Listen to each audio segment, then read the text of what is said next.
Such a pleasure. Those guys, those of you who know me know that what I'm talking about today, the Whistler Degas story, that whole idea of the reorienting of our form to be more about the visual play than about the subject, knows exactly where I'm going to go today. But this is a continuation, a pickup from a lecture I did, just the way I ended a lecture at the Whistler House a couple months ago. And I have the kind permission of the wonderful Sarah and company, who so beautifully run the Whistler House Museum, to do a small presentation again for them. And what this is, would you believe, I'm just doing a little bit of a trial run right here for you guys. You're not going to be able to get to that, most of you. And you won't even hear about it through me here now today, because you won't see this till the day after. So I'm doing this video on Tuesday, got the lecture tomorrow on Wednesday, and then Thursday you'll have it. So here we are. It's Thursday for you. In any case, that's the story we have. Before I start, though, I really want to thank this group of people. Jimmy C. Thanks, Jimmy, so much. Ilya, you too, Ilya F. Christopher F. Linda Jen. And these several of these, Jimmy C. and Linda Jen, are recurring. So much appreciated, guys. And there's this significant thing. Adria B., what have you done? This is a serious contribution. Thank you so much. It is so much appreciated. And I'm really hoping that the benefits of everything that I'm doing are real for you as well. But this is really something nice, especially on behalf of my producer, who I think lives entirely off of this portion. I mean, not lives off, he has real work.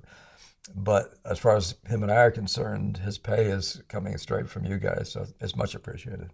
Mr. Producer says thank you. I say he says thank you. I'm sure he does anyway. The Whistler Degas and the reorientation of a form. I'm going to put up a lot of words this time. It's going to be a full-scale sort of a lecture. And I decided, at one point I was trying to do this like part of my series, the Boston School series. But this isn't about the Boston School, really. The Boston School agrees significantly with what I'm about to say. I say their basic thinking is in sync with this. But what I'm going to do is have a little discussion about the Whistler Degas thing that was going on, that a lot of people were rather flummoxed by.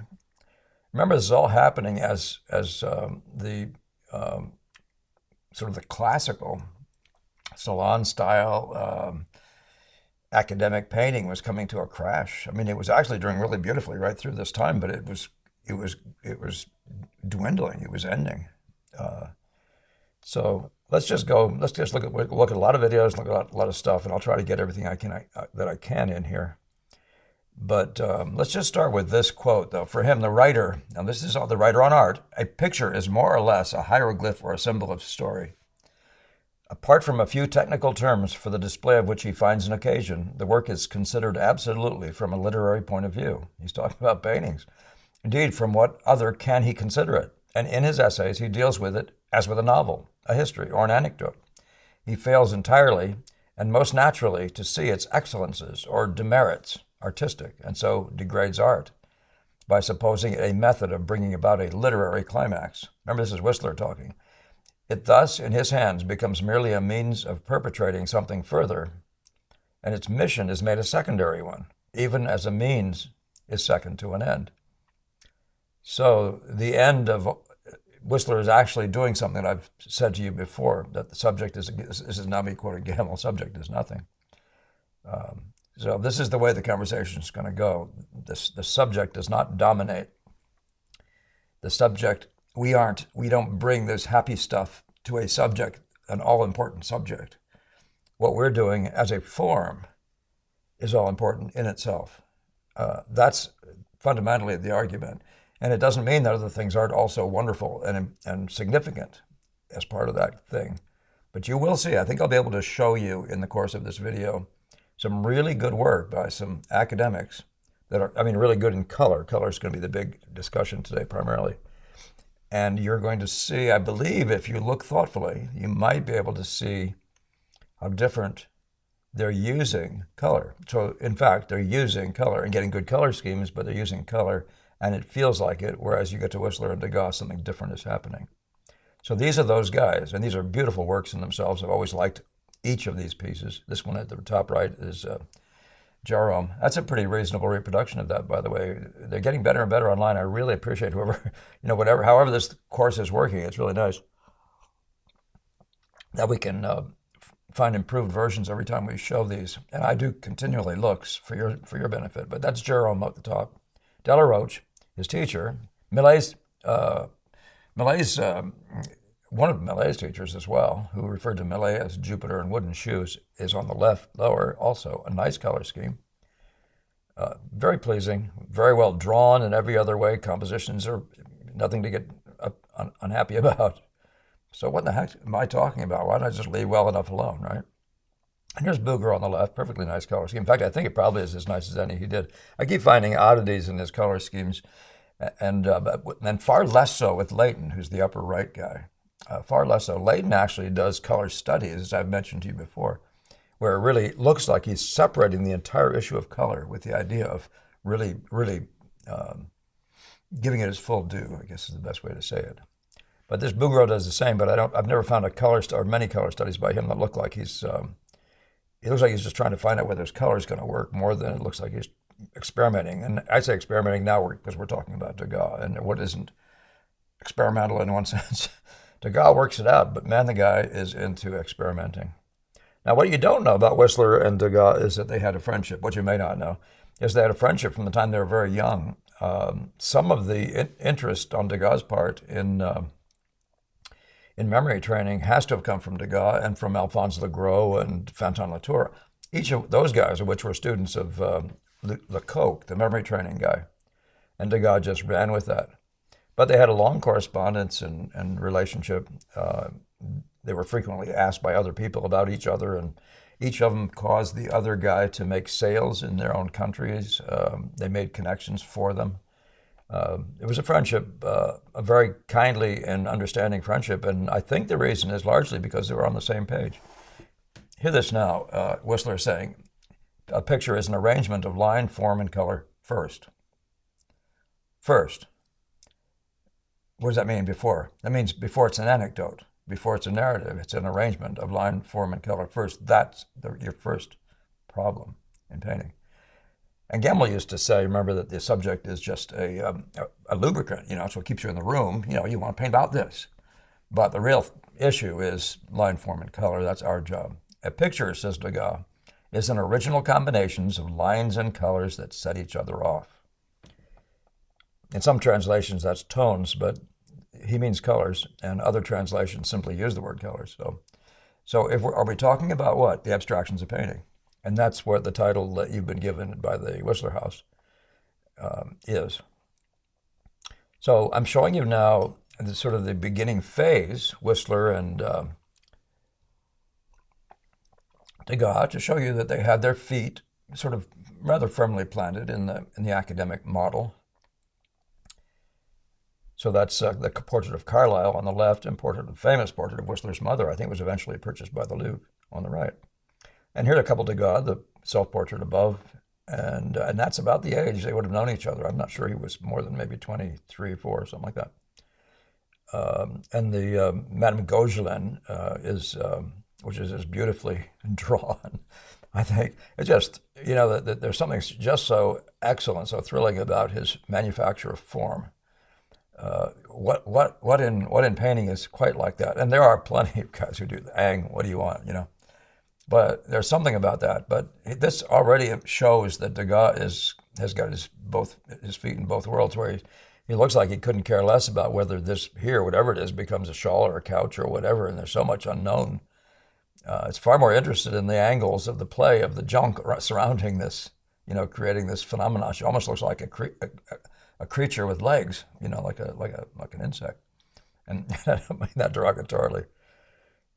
So they're both well planted in the soil of the academic, and Degas in particular really recommends that you put your time into looking at the masters. Really, really looking at nature, look at the masters. It's classic conversation. He was he would constantly poke fun at Whistler. I believe that painting on the right. The best version of it I could find. The colors ones look so funny.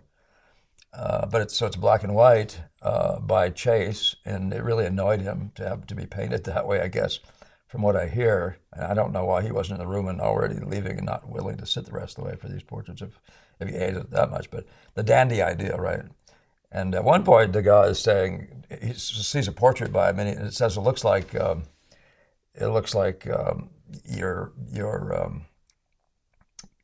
sitter is about to join the ranks of Watteau. Oh man, I wish I could remember that quote for you. But here, the couple of Watteaus. Watteau definitely had this dandy sense about all of his characters had this, the costume of the day and all that sort of stuff, which our man might have been harking back to, including this.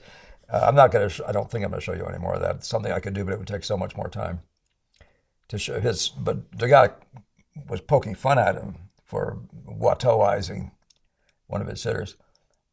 And some of it is in that class, identifying. But here again, here's a couple of portraits in which they're both occupied by the same subject, the same issues, right? The creating of good, what Gam would call arabesque, and interesting arabesque, meaning silhouettes, actually, and the interplay of shape, the shape created by them, and so, et cetera. And I think both these are about roughly the same era. They're fairly early-ish on. Degas, you can already see, is starting to head down a road that he started traveling. They traveled further very shortly, which was that of realism. But both interiors, as it were, subject, genre, if you want to call it that.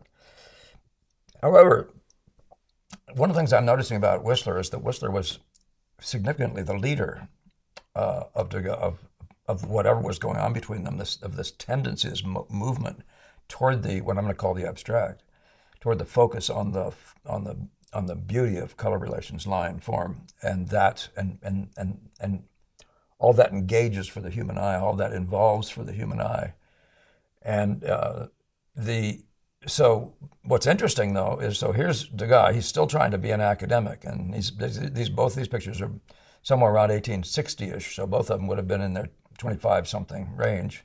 So Degas is still trying to work out a salon painting. He's got this very strongly in his mind. He's doing classic sort of composition. Well, here's asymmetrical Whistler already at the same age with, look at this, figures exiting the picture in ways that we've always assumed were led by Degas. And you're going to find that repeatedly. It's interesting about Whistler that way, that Degas was listening to everybody, to everything. But here you find Degas also down that path was exploring realism. Just theoretically, this is the rape or some other thing, but it's a social realist commentary type of picture. This is called pouting. It's just showing a bad relationship, perhaps, or a bad moment in a relationship between a couple. And so sort of all the warts kind of realism thing that was going on in the day, the subject of books, of the big name authors, significant authors.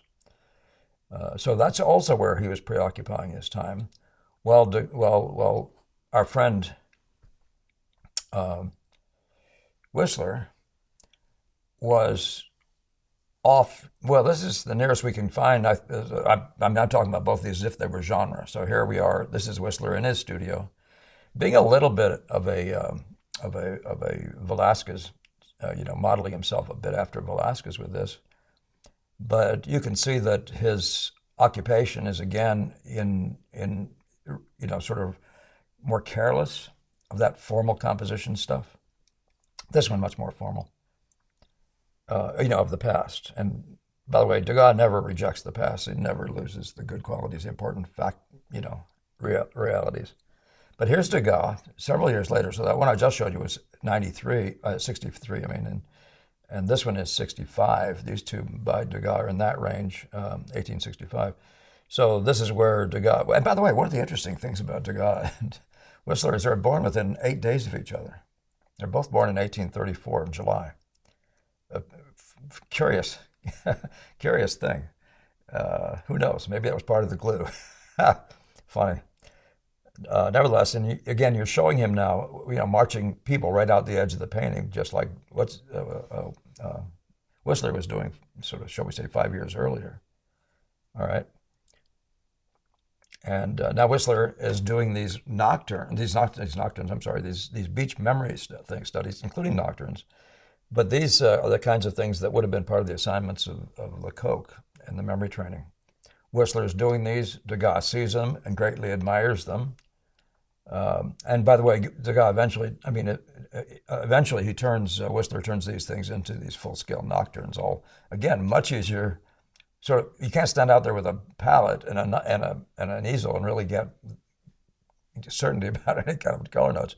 But the use of memory becomes this huge thing, and Degas never lets go of that through his whole life, and insisting on how important it is. But on the other hand, way later, and I think this is now 30 years later or something, not quite, maybe 25 years later, Degas is doing memory drawings of the same thing in the beach stuff.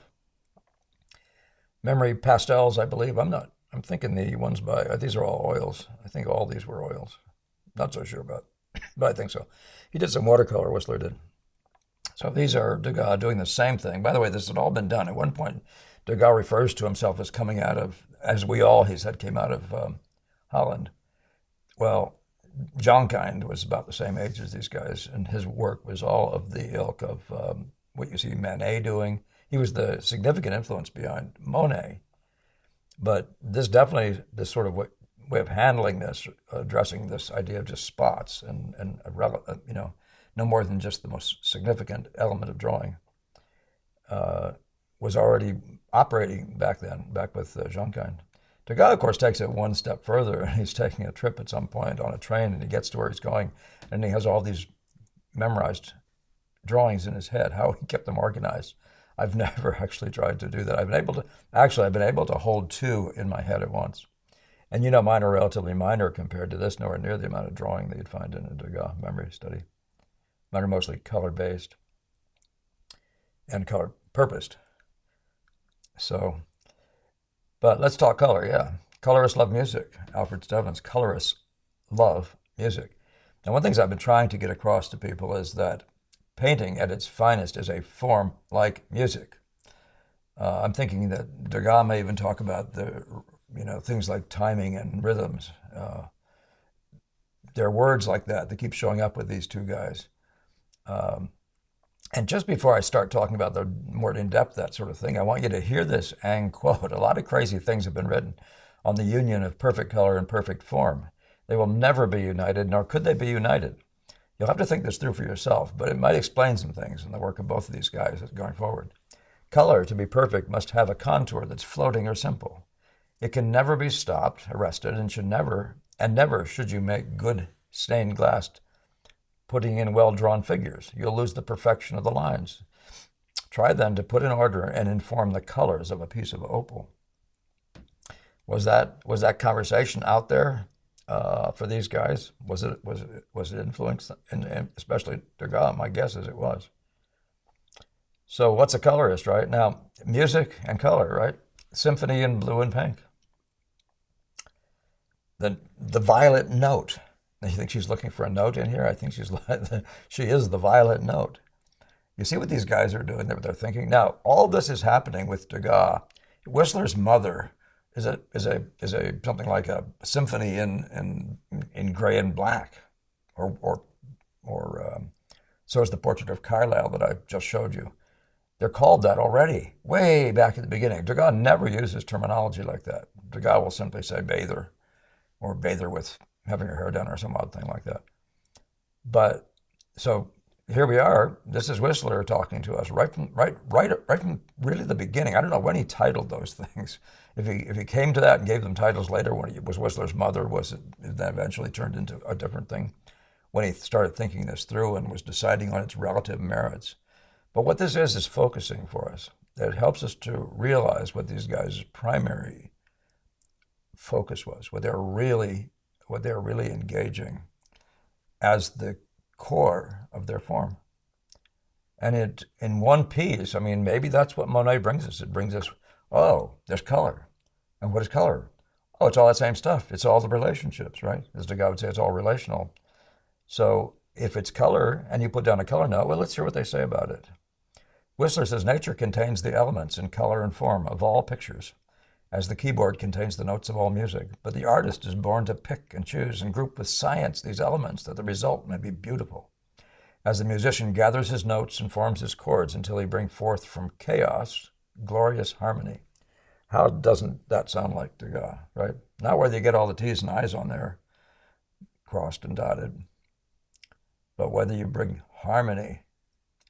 Not whether it's real looking, but whether you bring harmony. In what way? Well, to the color relations. We're just talking about the notes, gathering his notes, forming his chords. Chords would be the run of colors, wouldn't they be? Right? So you have a red, and it picks up here and it picks up there, getting lighter or getting more or less chromatic in travel to the next chord, to the next note of its hue. Think about that. So all three of these are in the family of the Symphony in White set. All these are called Symphony in White. Number one, number two, and then the little white girl goes with it. Don't know if it was the same sitter each time. But that's what he's doing. And you can see the interplay of various kinds of whites. You might say values of whites, even colors of whites. Is that what he's thinking? It must be significantly what he's thinking, right? So you'd be talking about a thing that we might call a white down here that'd be dark, to something in here, something to something, and so on it goes. Is that what they're thinking? Is that what they're trying to do? But then he starts using other terms. So those are symphonies. And I like the word symphony because with Degas, everything, even past the color, is symphonic. It's an organization of significant complexities in those three basic lines, those three basic packages, the line, the form, or the line, the values, the color. So, but here he's calling them nocturnes. Now, nocturne, if you know Debussy, several other musicians did multiple nocturnes, but they are just simply music based on the ideas related to the night in their mind and trying to conjure the night, shall we say. That's my reading. I'm not a musician. But the nocturne, so the combination now of nocturne meaning night stuff and also meaning music. And you're really in there. Now, Debussy, I think, was before these guys' time. I think he was older than them. So how much influence is coming out of that world? There's something about Debussy that reminds you so much of the Impressionist mind, and frequently. But here are the nocturnes. Nocturne in black and gold, the falling rocket on the right. Nocturne, blue and gold, old Battersea Bridge on the left. And then one in the middle just called Nocturne. So at least, by the way, these titles, all these things I'm finding are just finding them online, so whatever the titling is. But it was presumed to be so. I'm assuredly going to, will have and frequently do get misled by what I see online. So at least we can see a lot. Look at this one on the left, harmony in blue and gold, the girl's the gold, look at that. Now these colors don't sell themselves as being right, but on the other hand, you do get the idea of what he's talking about. Mother of pearl and silver, or harmony in red lamplight. Harmony, that's a musical term again. Oh, this one isn't titled to my musical name. Mother of pearl and silver, but it is a color combination, except it says silver. Oops, sorry guys. So here's Whistler again. In the citron wings of the pale butterfly with its dainty spots of orange, he sees before him the steady halls of fair gold with their slender saffron pillars, and is taught how the delicate drawing high upon the walls shall be traced in tender tones of orpiment and repeated by the bass in notes of a graver hue. So do you see what we're talking about here? We're talking notes, and we mean it. This isn't talking notes in the sense of just color. It's the way they play. It's the way they sound in relation to each other, the performance that they give. So keep yourself in mind with Stebbins' idea of the colorist and the musician. In all that is dainty and lovable, he finds hints for his own combinations, and thus is nature ever the resource and always at his service, and to him is not refused. He's saying it's all there for you if you can learn how to use it, what's in nature. Both of these guys will tell you specifically that nature is not the thing. Copying something in front of you is never art. That's nothing. You have to be engaged this way. You have to be in here doing rhyme schemes and all the rest of this stuff. And all of it within, of course, the rectangle, the significance of the rectangle and the timing of things within that, all so big. So the one above, 3 figures, I'm just showing these to give you an idea that he's doing this over and over. 3 figures, pink and gray. Again, it's not using a musical term, but this one is note in red, the siesta. I think it's supposed to be notes in red, but anyway. But a note, hit the note. Nice thing we talk about. But yeah, on this one, I'm not sure when it says pink and gray, I'm not sure why, if the colors really do what he's saying, but lots of these don't quite add up, just because the images are probably false. And remember to go to the museum. When you go to the museum as much as you can, don't just try to look at pictures online. You will not get it. There's so much more to be had.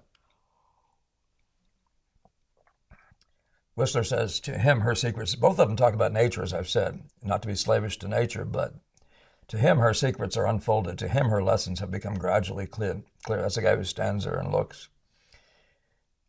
He looks at her flower, not with the enlarging lens that he may gather facts for the botanist, but with the light of the one who sees in her choice selection of brilliant hues and delicate tints, suggestions of future harmonies. This is where everything starts orienting you, but still your first job is to stand before nature and be able to make it look like that. Yeah. And then there's a secondary thing. But the relationships is the way in. It's the relationships give you both. And I'm saying when you're sitting there before nature, if you learn to be an honest, good, and true relational observer, you're going to find the music. You're going to find what this game actually is. And that's the best way in that I know of. Here, harmony again in rose and silver. This is the one for the Whistler room that he created. I think it's maybe now at the Frick Museum. I'm not sure where it is. And so this is sort of the feature painting in that thing, the whole of which is a beautiful decorative piece. Remarkable in so many ways. This one called Harmony again, Harmony in pink and gray. So you're getting the idea, okay, well that's all there before you get to Degas. But how is Degas any different? You want to call these harmonies in purple and green or whatever, you know what I mean? This one actually is purple moving off toward the orange side, with the counterplay of the orange sitting in there somewhere. And this one is obviously, the green and purple is more of a thing, right? And if you think of it, by the way, the triads of the secondary colors, you'd say purple, green, and orange. So just a thought, it doesn't mean anything particular. One of the Gamel's points about Degas to us was that, and you can find that in the shop talk, is that Degas was constantly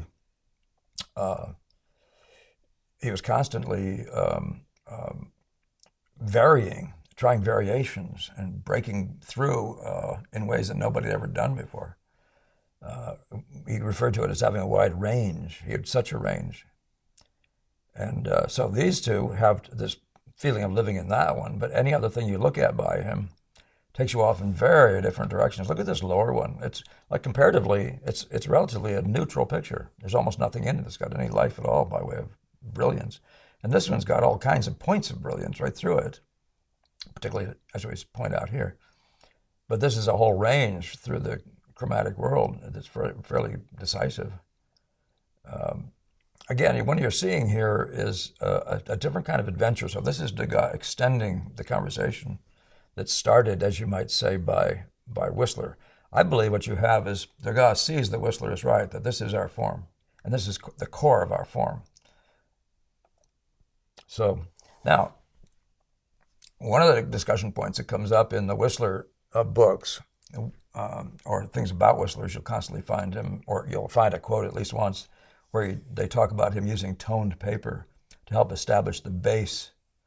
Now, if you mean color and say tonality, but I would say coloricity if you think tonality is a values thing. But you can see that he's doing that. And by the way, each of these is slightly different. This is lighter, this next lightest, this, you know what I mean? So it goes.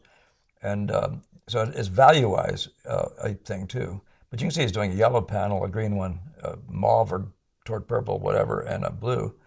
And he's just working over those and beginning to do stuff with them. Both of these guys did the same thing. So this is a story about that. So his model, saw Degas trace the same drawing onto several sheets of pastel paper. He would then color these tracings in different tints, experimenting with various tones until a combination pleased him sufficiently for him to finish it up. Jean-Yacht found him one day working at such a pastel. He had just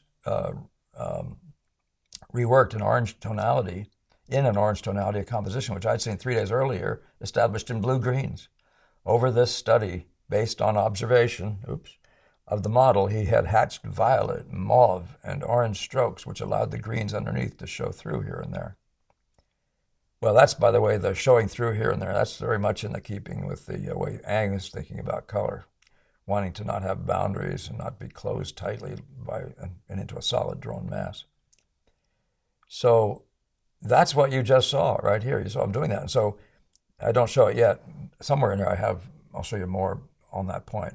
But here's Degas, as I said, just totally extending what Whistler is saying about what the game is and what the games are. So here's that gold to orange to blue sort of continuum. Here's the pink into green sort of game. These pinks, the reds, and then and movements, by the way, you can say from purple or to orange or to whatever this washed out fleshy thing is over here. That whole set being a run of its own with all the reds in it. And the counter green one having all its variety, including those darkish things in between there. So he's just playing with as many expansively on each of the different several points. In this case, it feels almost like two. And these other ones, by the way, the base of all this sort of stuff always feels like two, and then there's the third one. But here you have the orange to green thing. Notice how Degas would actually talk about this is the same as this. So you see a movement, the richest, lightest, to the second richest, to the darkest, to the second darkest, second richest, to the darkest and least rich. These are movements that you would think of as chords of music, as visual, if you're using a relational eye, are visually comprehensible. You can get them. Now in music, it's one note after another, after another, and after another, and you sort of, after you hear them, you hear the tune. In some way, it's the same thing here. You have to start learning to see the whole picture. And at that point, you might see there's a big green here, breaking down into smaller greens here, or maybe even turning blue, and then moving out and becoming other greens, and you'll see that kind of an idea, a spotting sort of version of that sort of stuff. Well, that is the stuff we're talking about. This is where the whole field is reorienting itself. And you can see that Degas, who's a great draftsman, is not preoccupied. He doesn't let his pictures be eaten up by draftsmanship. He uses them as needed and for purposes just like that. The play of form becomes a thing in itself. In the same kind of a way, you could even say things like the very round portions of body parts here, as opposed to the very flat patterns out here. And is there anything in between? Is there some in-between forminess that would give us a run of form? It's the way that thinking goes. So, and this one here, it looks like he's being very exploratory. He's searching out, he's taking this orange, this is the lead orange, shall I say, by Richardson effect, and he's taking it down a notch, and then even lighter here. I say down, maybe say up if you mean values. But this whole area becomes a yellow, or is this the bridge between the yellow, which is the white of the cloth? And by the way, I'm taking this as if it were real, but the painting itself has its own thing. You'll have to see pastel. You'll have to see these things in person to really comprehend what the beauty is of their relationships. But if you're following me, this is the game we're playing. This is a blue, this is a blue, this is a blue. These kinds of guys are all in it together. And all these blues dancing out through here. Do you see what I'm saying? This is, as I said, the extension of the conversation that started by Whistler.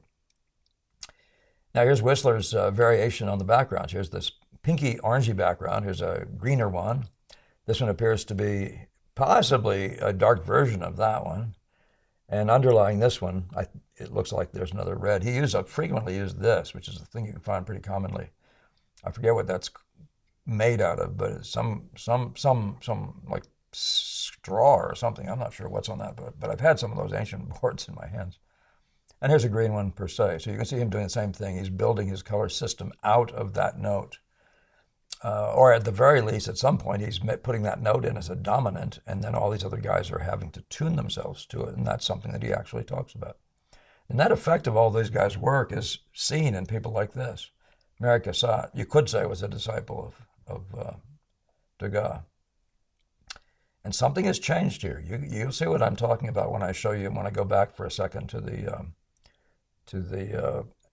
other people's work. I'm talking about the academic stuff. I'm not going to show it yet.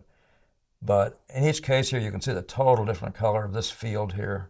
This kind of blue is different from this kind of blue, and the general field is blue. This is a yellow picture. You see the difference? There's a green picture, et cetera, et cetera. So you're seeing a colorist mindset here where the color is dominating the picture. The color is, put it this way, the color is the thing. The color is where all the effort's going. Well, not all, of course. It's going to all the elements, but it's not the subject. The subject is not dominating the picture. Okay? And by the way, that's why it's helpful to have more trivial subjects. I say trivial, I mean just people sitting around doing sort of nothing, or combing hair and holding your hair, glancing in the mirror. These are all very minor anecdotes. Very adequate to keep you out of that question of, oh, what are they doing? Oh, what's the great story? So here's Albert Moore, who's only born maybe, 7 years left after Degas. And I've talked about this before. Here's a couple of badminton rackets. And this is one where he's taken the whole thing and turned it into what should we call it, an ice green sort of. It's a version of blue. And here's one where he's taken the whole basic same story, different pose, and made it purple into muted variations in orange, etc. Well, you see what I'm talking about here. And what's this? Is this the influence? Undoubtedly it is, of Degas and of Whistler. Here are other ones by Moore, who had very good drawing training and all the rest of that stuff. Now, even this stuff has less commitment to the purity. When you go back to a Degas, you can see what Degas is doing is in the camp considerably more of just telling you the color story and leaving. Whereas the realist, the bit of the academic thing, there's like an argument in their head with people like Moore about, what would you call the conscience of a realist, not a realist, let's call it of an academic draftsman. Here's influence in America, the doing influence. And this whole thing is just an exercise in searching ahead, stunning color and color runs and that sort of thing. Look at how magically like both these guys this is, both of them by doing. Right, so there's this golden picture, golden dress, everything based on the golden dress, and finding the counter hues that make it up and to make it into this real symphony. Keep thinking symphony. To say to the painter that nature, and this is Whistler again, that nature is to be taken as she is to say to the player that he may sit at the piano. That nature is always right is an assertion, artistically as untrue as it is one whose truth is universally taken for granted. Nature is very rarely right, to such an extent even that it might almost be said that nature is usually wrong. That is to say, the condition of things that shall bring about the perfection of harmony worthy a picture is rare, not common at all. Some of that conversation is about painting landscapes outdoors and thinking you're going to have mostly what you need. Even people like Innes are taking sweet time to, in the studio again, to pull the unity, the aesthetic unity that they want. Remember, the picture frame makes that all start. And then the rest of it is just continuity for an aesthetic purpose. And these guys both imply that it's not about a spiritual purpose. There is a feeling in relation to it. But what Degas eventually leads you to, and this is where I need to close this out, what Degas eventually leads you to is the ideas associated with the general form. With the list of the components of the general form. So what are they? Colors, line, which would carry out the idea of shape and things like that, and values, right? So we're talking about these pinks down here and how they interplay with the pinks out here. We're talking about the line, the curves, these curves here, and how they feel and what they're doing in relation to any other curves you may find in the rest of this painting, right? You're talking about little pointy things sticking up or these musical instruments. And what does that mean in the rest of anything else? The feet are doing this kind of thing or what? Do you see what I'm doing? This is where you're talking about the possible, now I'm going to say poetry, meaning rhyme schemes and timing of a poem. And so again, that's the content of form, not in the way that Lessing uses that. Lessing talks about this stuff, and he talks about Homer, but he doesn't mean the same thing, even a little. And that's why there's so much shock and awe when the conversation is coming out from Whistler in 10 o'clock or in Degas in his general conversations. But in all cases, you can see the interplay of elements. Like elements, the interplay is what is the story. It's not that it's a woman trying on a hat. It's almost irrelevant. And that's one of those things where you really have to respect his failure, shall we say, to finally articulate and noodle up faces, because that would have immediately began to demote the big story, which is the one from halfway across the room. Shall we say the decorative story? That's the way you talk about it if you want to talk down to him. But there we are. Every kind of thing, the curves talking to the curves, or the pieces of these things talking to each other in various ways, and the ride it takes, maybe 1 to 2 to 3 to 4, whatever. You see the rides. That's us. That's this world. That's the pleasure. That's what composing is. It's not just getting things not to feel like they're in bad places in relation to each other, but it's get to this understanding of what these elements are and what they mean to each other, right? So I wanted to show you this one because if you keep your camera far away, your monitor far away, you can see that both of them are strikingly abstract. But the conversation here, you're starting with something that's more like a white piece of paper. And what he's doing is he's establishing his red, yellow, blue. She's the yellow, this is the red, and this is the blue. That's just a beginning point. And that shows you that they're actually operating in exactly the same way as a Monet is doing when he's exploratory, going out there and hitting notes, hitting color notes, hitting color notes.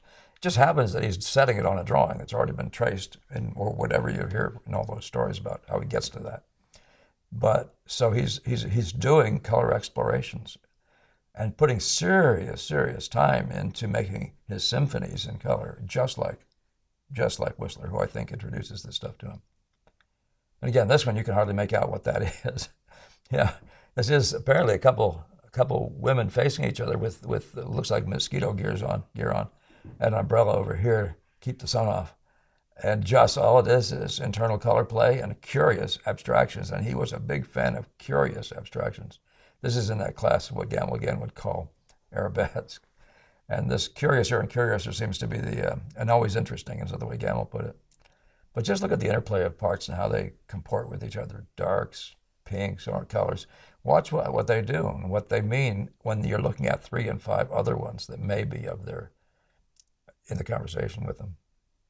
And now you're talking what music does. So that's where I'm going to leave you with this one. And I think I've stayed within my time frame. I was trying to make this a 45-minute thing, and I haven't told you everything I know, but I just wanted to wet your whistle and also just get myself a chance. So excuse me for, should we say, sort of using you all, but to get my chance to run through this material in a sort of a preliminary way.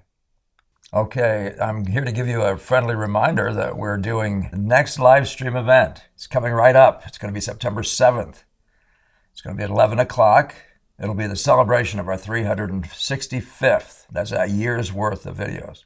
I'll have numbers of my students. It'll be a pretty fun event for us as well, as I think we try to use multiple cameras and other things. So we're really hoping to see you there.